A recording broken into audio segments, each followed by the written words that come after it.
Good morning, Packers fans. Aaron Negler here with your Packers Daily Chat, coming to you live on Friday morning. It's Friday, people. You made it. End of the week. Packers actually have an extra day, obviously, because they're playing Monday night against the Lions, so they have practice again today and tomorrow. We'll hear from Matt and various other folks throughout the day today and Saturday.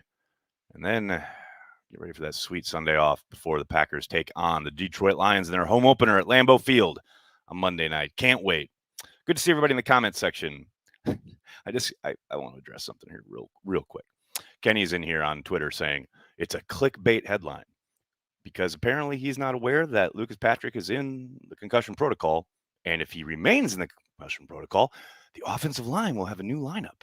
That's how it works. And I do enjoy when people say clickbait on a chat that they clearly clicked on. So I guess I won because you clicked. I always win, buddy. Sorry to break it to you. Enjoy. Happy Friday. What's up, Tyler? How are you? Kevin, good morning. Big B's in the house. What's up, Big B? How you doing? What will be the defensive game plan to stop the GOAT, Jamal Williams? Prayer, mostly, I would suspect.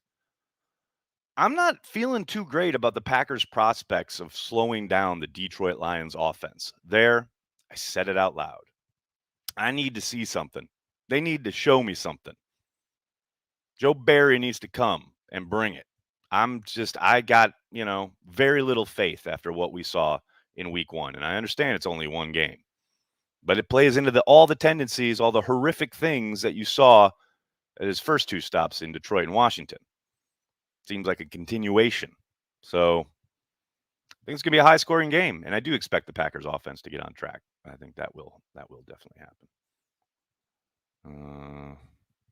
Hey, Aaron, how concerning that Barry, with months of planning, had zero answers for the Saints down multiple starters. That's exactly what I was just talking about. I mean, you had to have known what you were getting into with Sean Payton. The fact that it was such a passive game plan is what drives me insane. I'm worried it's going to be a Jamal Williams coming out party. Well, I think with Swift in the backfield with him, I don't think he'll ever get the majority of the carries for Detroit. But I think that's a really good tandem, and I think the Packers are definitely going to have their hands full. No question about it. Josh Neiman gets the start and the guard goes home. Mick, I highly doubt that. I would suspect John Runyon Jr. would most likely get the start, and they would keep Jenkins at left tackle. But we'll see. So does Runyon start? Yeah, most likely. Morning, Nags. Happy Friday. What's up, Justin? Carry the G. A lot of ball game left, but what happens if the Packers lay an egg here in week 2? Oh, it'll be meltdown city on the internet. There's no question about it. We'll see. I mean, I would suspect it would be some alarm bells would go off inside 1265 Lombardi, but I don't think they're ever going to make drastic changes, even off of 2 games. But let's just hope it doesn't come to that, shall we? I don't suspect they will, but you never know.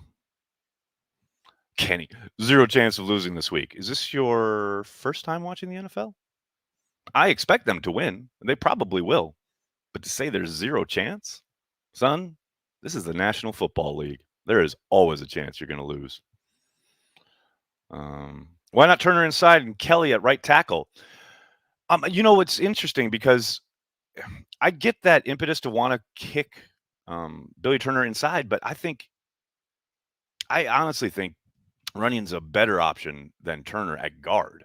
And I know Turner's obviously started for them at guard, did so his whole first year in Green Bay. But and the other problem is, too, with Kelly, I'm not so sure how healthy he is. I know he hasn't been on the injury report, what have you, but he was injured towards the end of camp. So,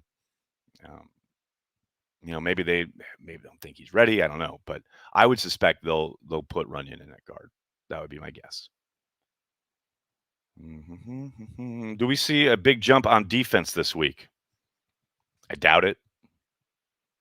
Just being real, people. I'm not trying to be a downer, not trying to be an idiot, not trying to bring down your vibe or whatever heading into the weekend, but I suspect the Lions are going to move the football.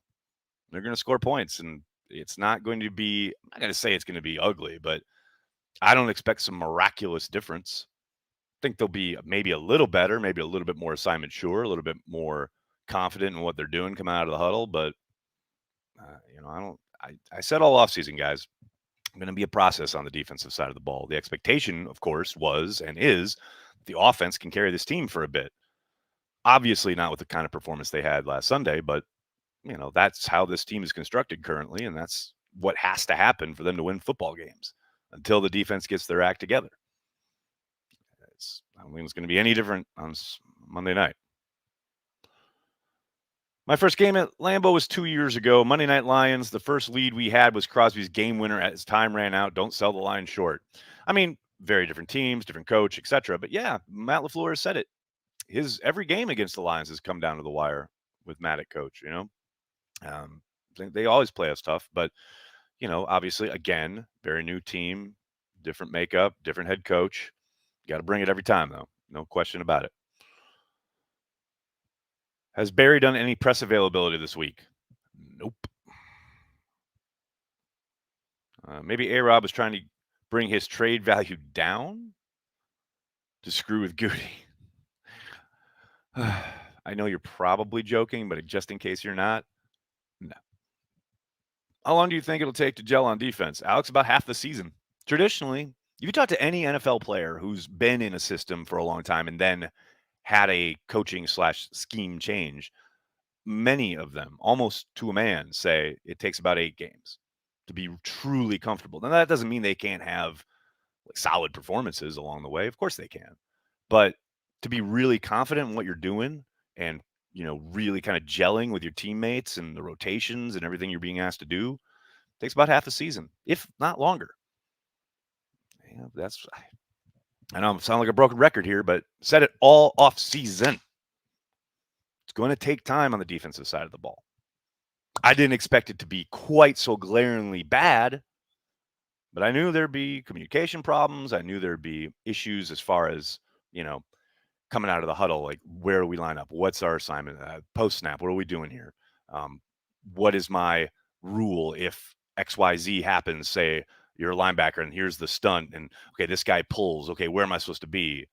That's all going to take time to kind of coalesce and come together. And it will.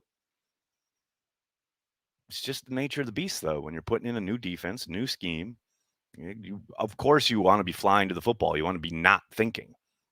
And that's what Z was talking about last year when he went to Mike Pettin and said, man, we need to simplify this shit because we are thinking way too much. It's no mystery that they started playing better down the stretch after Z implored them to do that. And I'm not saying they have to sit there and go, okay, just cover 2 or cover 1 and nothing else. Of course not. It's not Madden. I understand that. But man, you saw a lot of guys thinking, both pre and post snap against the Saints. And the only thing that's going to erase that or take that away or, mitigate that or improve in that area is playing together in actual football games. So it's gonna be a process. Go Pack, go! Thanks for the super chat. Cobb and Amari need to be involved more. More runs, more play action. That's Rodgers' bread and butter. I know we have weapons, but no more 5-wide crap. I agree. I've been bitching about it all week, but if what you think is your plan is the best way to attack a defense is said 5-wide, then I understand getting out there. I may disagree, and I vehemently do, but that's what they determined was the best course of action. You got to make it work. But I'm with you as far as getting Amari and Cobb more involved. I'm all for that, but you got to convert third downs. You got to stay on the field. When you only have 12 plays and a half, essentially, you're not going to get to a lot of your stuff that feature those guys. But if you're on 2nd and 13 constantly, it's not like you're going to line up in power formations and run the ball, although maybe they should. I don't know. But yeah, they got off track a lot. Didn't convert on third down. It was basically 29, or especially early 2019 all over again. Is what it looked like. But I hear you. I'm down. I definitely want those guys involved more. Oh, what we got here? Dave, thanks for the super chat. Hoping the Packers lose the toss and start the game with the ball. Start the game off with one good drive and score. It was interesting to hear Aaron because he was asked about that yesterday, about deferring and how he mentioned, of course, that he loves the double up. And I do too. I love deferring. I want the ball to start the second half. But they continue to come out of the gates slow as molasses on offense. Maybe it makes sense to get out on the field, get that possession right away, and try to kick it into gear. As goodness knows, I can't keep playing from behind. Good day from London. Good day from New York. Sean, thanks for the super chat. Any matchup you're looking forward to seeing this week? I mean, the Lions are down corner-wise to, it's just a bunch of names. Like Aaron said, a couple long names. But the Packers wide receivers need to show up in a way they didn't against the Saints. And I understand the Saints are playing cover 2 and man up straight. And when you go 5 wide, you're basically trying to win one-on-one. And there weren't a lot of opportunities without a safety over the top. So Rodgers isn't going to throw to you, etc. But yeah, I think the wide receivers have to make a statement this Monday night. MVS, Allen Lazard, Randall Cobb, Amari Rodgers, all these guys. We all know Devontae's amazing, but these other guys, it's time to step it up. This is a game where you should be able to beat. If they do come out and play the blueprint, so to speak, the 2-man stuff, you got to be able to win. You got to be able to win against these guys. So that's what I'll be looking for. Are you showing the game Monday, Nagler? No, Big B, I will not be. But we'll have a watch party, so join us. This is interesting. Jerry Gray is overrated as a defensive backs coach. Too much confusion. I love how Dan, I'm not picking on you here, but I do love how Jerry Gray was credited because they played so much better in the secondary once he arrived. And now, because of the one game against the Saints, it's Jerry Gray's fault. Too much confusion. He's credited with bringing Jair's game to another level, developing Amos, who was a solid safety when he arrived, but has turned into one of probably the most underrated safeties in the league. I mean, the man does good work, but he has to work within the confines of the defense. I can't just tell guys to go out there and do their own thing. And as far as communication goes, again, he's got to work within the constructs of the scheme. And that goes down to Joe Barry. And I'm not dismissing the fact that, yes, there are guys that need to play better who are under his tutelage, i.e. Kevin King, but it's hard to just lay it all at the foot of the defensive backs coach. Nuclear Family, thanks for the super chat. Matt LaFleur has a good record, but we lose by a lot when we lose under him. Why do you think that is? Also, will teams try to hit 12 in the nuts after this story? I don't think there will be purposeful nut shots, especially Monday night, since Ndamukong Suh no longer plays for the Lions. As far as Matt LaFleur's record and losing by a lot, I do think there is an element of they get down by a few scores, he and Aaron, and it is always a tandem, but he kind of defers to Aaron, and they try to maybe not get it all back right away, but they do go into a happy hero ball mode as far as spreading it out, trying to throw it, blah, blah, blah, rather than sticking with the running your offense. They seem to, for lack of a better word, they seem to kind of panic and get really pass happy when they don't need to be. And then they don't convert, and then the other team gets the ball, and then it's a snowball effect.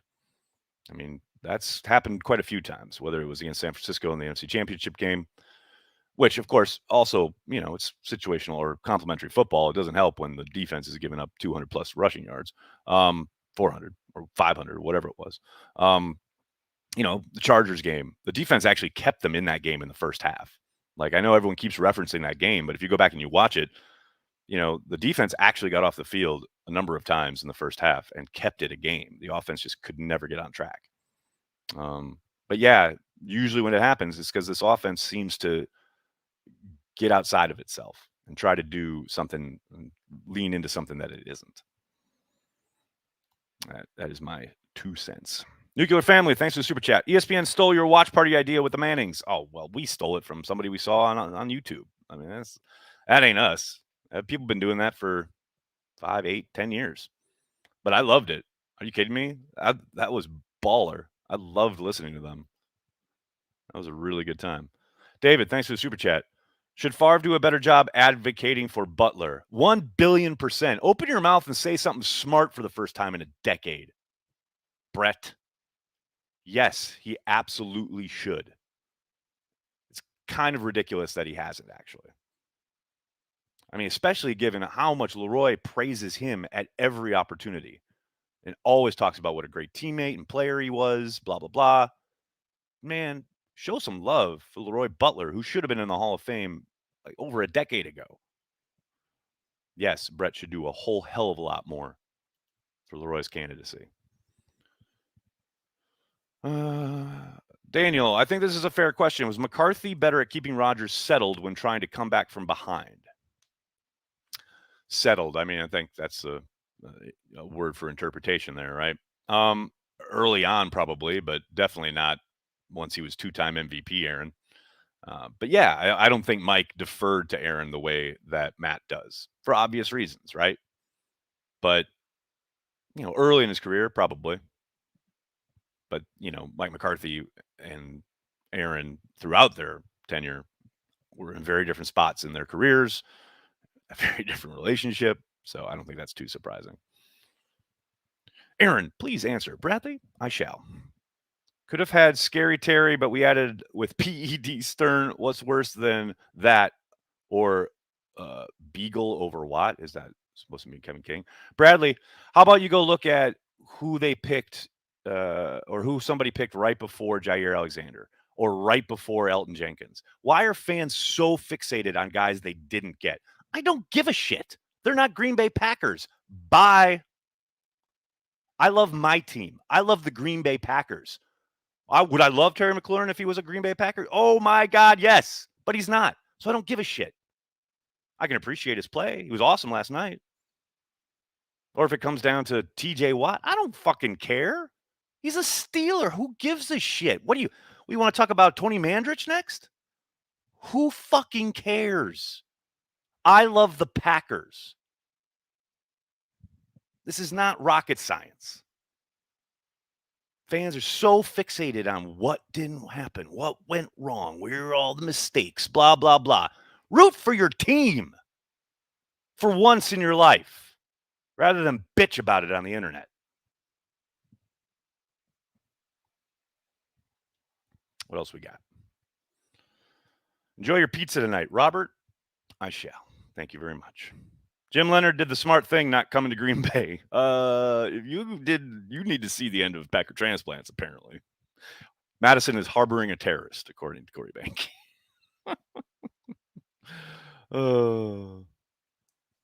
I love the Packers, but not Kevin King. Sorry. That's more than fair. Totally understand. Oh, that's so good. I totally get it. All right, I'm gonna have to get going. I can't thank you guys enough for hanging out, talking Packers each and every day, Monday through Friday, right here on Packers Daily on Cheesehead TV. Please do me a monster favor. Hit like on the video, subscribe to the channel, and then join Corey and myself Monday night. The watch party. It's gonna be a lot of fun. Yeah, hit like, hit subscribe, tell your friends, tell your family. Cheesehead TV. We're devoted to Green Bay Packers fans worldwide.